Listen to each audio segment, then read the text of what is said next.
Chapter 16. Pool Boy. There was a scythe at the door of the executive's mansion, actually a quartet of them, although the other three stood back, allowing the one in the royal blue to be the point man. The executive was frightened, terrified actually, but he hadn't risen to this level of success by wearing his emotions on his sleeve. He had a keen mind and a consummate poker face. He would not be intimidated by death on his doorstep, even when death's robe was studded with diamonds.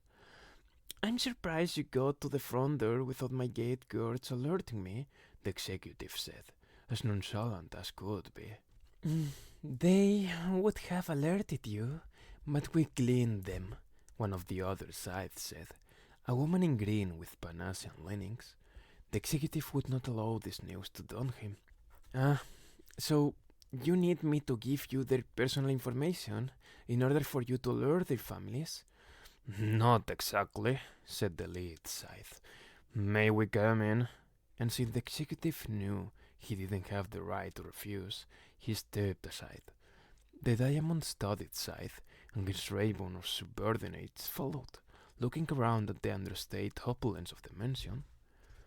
"I am Honorable Scythe Goddard.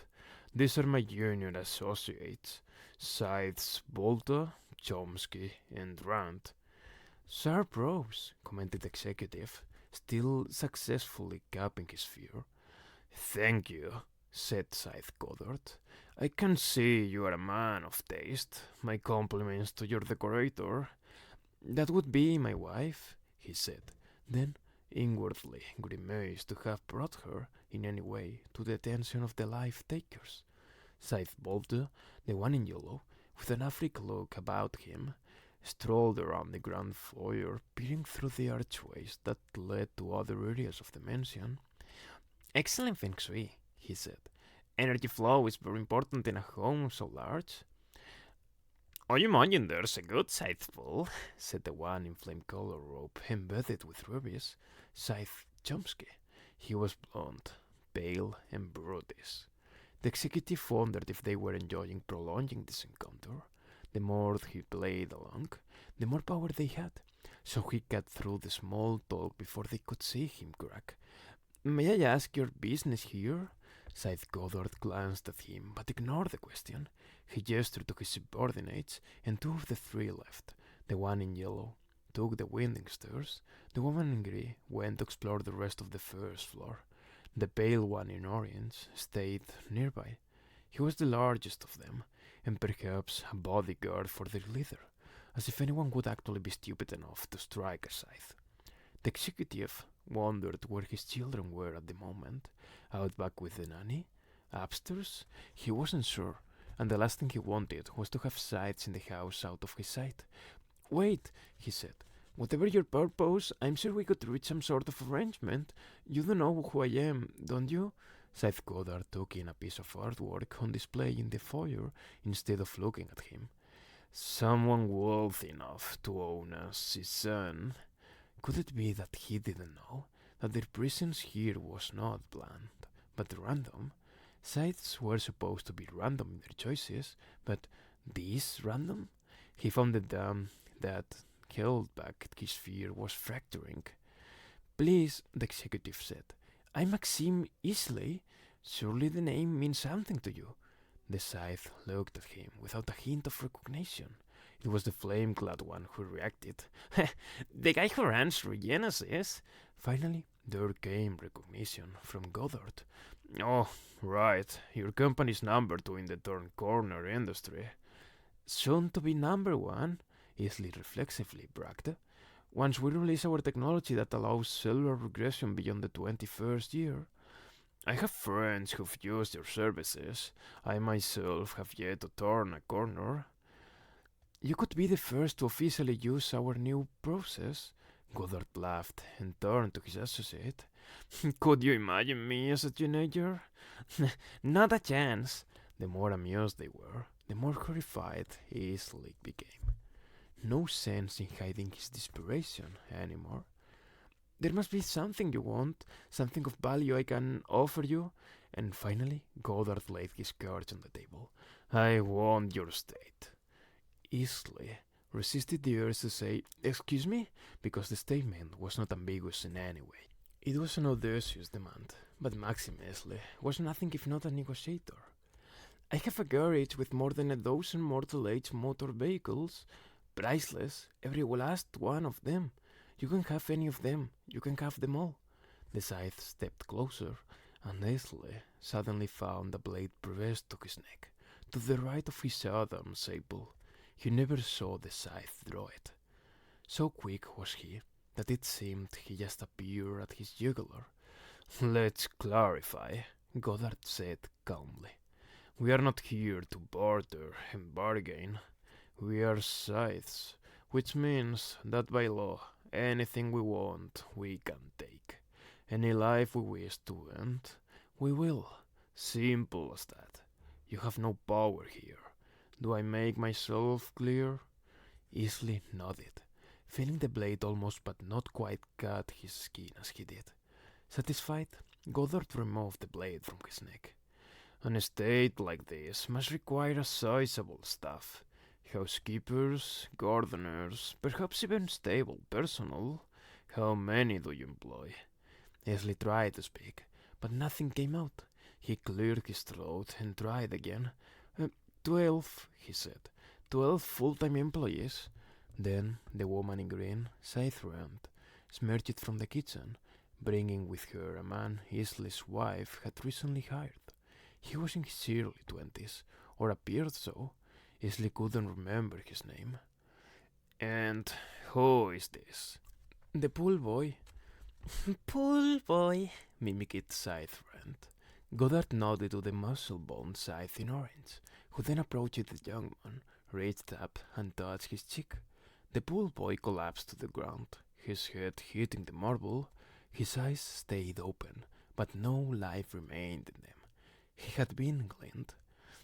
"It works," said Scythe Chomsky, looking at his hand. "Definitely worth what the weapons master paid." "No, then," said Goddard. "While we are within our rights to take anything we choose, I am a fair man. In exchange for this lovely state, I will offer you, your family, and your surviving staff full immunity for every year that we choose to remain here." Easley's relief was so intense and immediate. How odd, he thought, to have his home stolen and yet feel relieved. "On your knees," Goddard said, and Easley obeyed. "Kiss it." Easley did not hesitate. He planted his lips on the ring, pressing hard, feeling the edge of the setting catch on his lip. "Now you will go to your office and resign your position, effective immediately." This time, Easley did say, "Excuse me?" "Someone else can do your job. I'm sure there are others itching for the opportunity." Easley rose, his legs still a bit shaky. But why? Can't you just let me and my family leave? We won't bother you. We'll take nothing but the clothes on our backs. You'll never see us again." "But alas, I can't let you leave," said Scythe Goddard. "I need a new pool boy." "I think it's wise that scythes may not clean one another. It was clearly implemented to prevent Byzantine grabs at power. But where power is concerned, there are always those who find ways to grasp for it. I think it's also wise that we are allowed to clean ourselves. I will admit there were times when I considered it, when the weight of responsibility felt so heavy, leaving the yoke of the world behind seemed a better alternative. But one thought always stayed my hand from committing that final act. If not me, who? Will the scythe who replaces me be as compassionate and fair? I can accept a world without me in it, but I can bear the thought of other scythes gleaning in my absence. From the Gleaning Journal of Honorable Scythe Goddard. Chapter 17. The Seventh Commandment. Scythe and Rowan were awakened sometime after midnight by someone pounding on the front door. They left their rooms, meeting in the hallway, and both reflexively glanced toward Scythe Faraday's closed door. Scythe turned the knob, finding it unlocked, and pushed it open just enough to see that the Scythe wasn't there. His bed had not yet been slept in tonight. It was unusual, but not unheard of for him to stay out this late. They had no idea what his occasional late nights were about, and they didn't want to ask. Curiosity was one of the first casualties of apprenticeship. They had long since learned there were many things they'd rather not know in the life of a scythe. The relentless pounding continued, not the rapping of knuckles, but the full-fisted heel of a hand. So, said Rowan, he forgot his keys, so it was the most sensible explanation. Indeed, and the most sensible explanation tend to be correct. They approached the door, steeling themselves for admonishment. How could you not hear me knocking? He would chide. Last I heard, no one's been there for 200 years. But when they opened the door, they were faced not with Scythe Faraday, but with a pair of officers. Not common peace officers, but members of the Blade Guard, the sign of the Scythedom clearly emblazoned on the breast of their uniforms. "Soy de Terranova and Rowan Damisk?" one of the guardmen asked.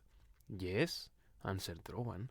He stepped slightly forward, putting a shoulder in front of Citra in a sort of protective stance. He felt it gallant, but Citra found it irritating. "You'll need to come with us." "Why?" asked Rowan. "What's going on?" "It's not our place to say," the second guardsman told them. Citra pushed Rowan's protective shoulder to the side. "We're Scythe's apprentices," she said, "which means the Blade Guard saves us, and not the other way around. You have no right to take us against our will," which was probably untrue, but it gave the guards pause. And then came a voice from the shadows. "I'll handle this." Out of the darkness swelled a familiar figure, wholly out of place in Faraday's neighborhood. The high-blazed gilded robe did not shine in the dimness of the doorstep. It seemed dull, almost brown. "Please, you must come with me immediately. Someone will be sent for your things." As Rowan was in pajamas and Citra a bathrobe, neither was too keen to obey.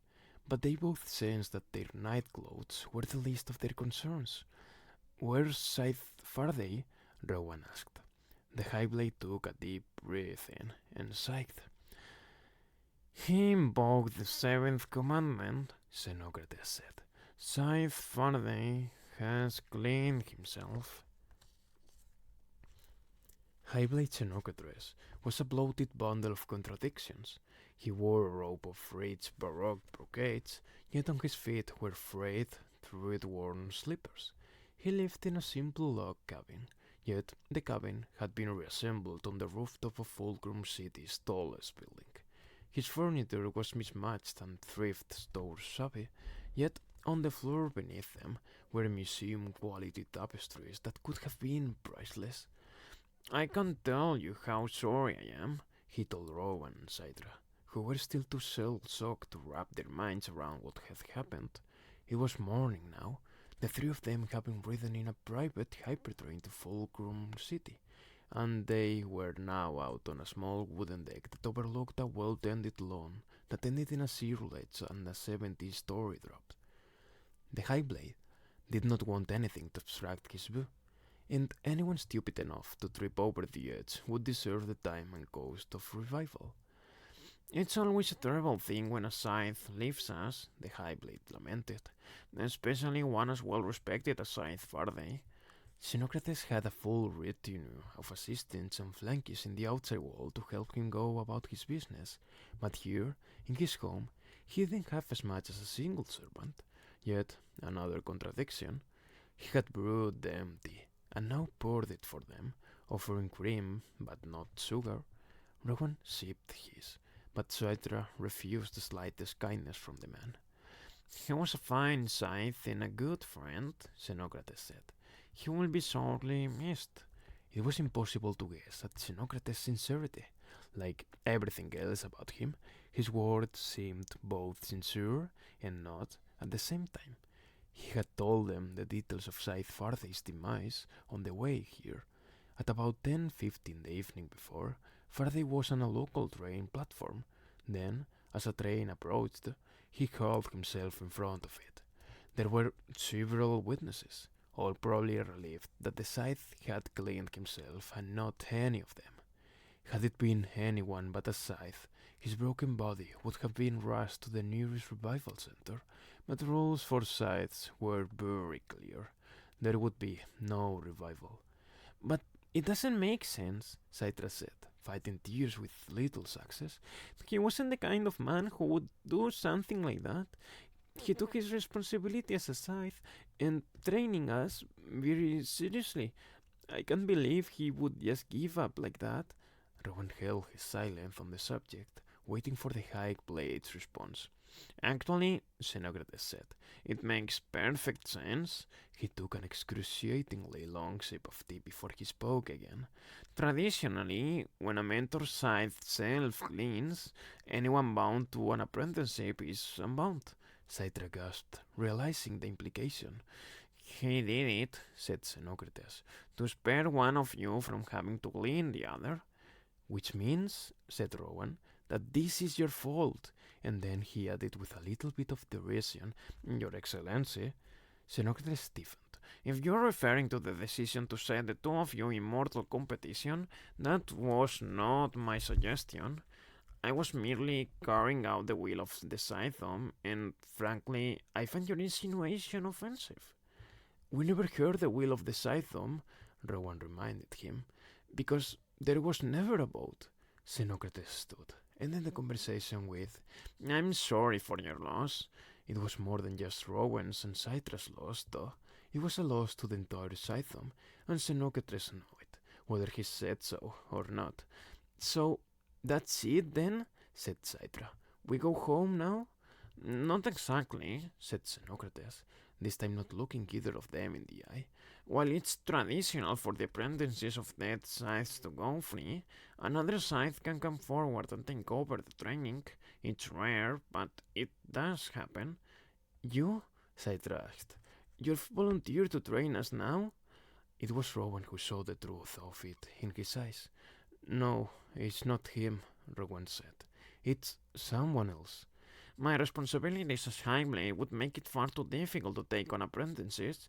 You should be flattered, however, not just one, but two scythes have come forward, one for each of you. Citra shook her head. No, we were pledged to Scythe Faraday and no one else. He died to free us, so we should be freed. I'm afraid I've already given my blessing, so the matter is settled. Then he turned to each of them in turn. You, Citra, will now be the apprentice of Venerable Scythe Goddard. Rowan closed his eyes. He knew what was coming next, even before Xenocrates said the words. And you, Rowan, will complete your training in the capable hands of Venerable Scythe Goddard.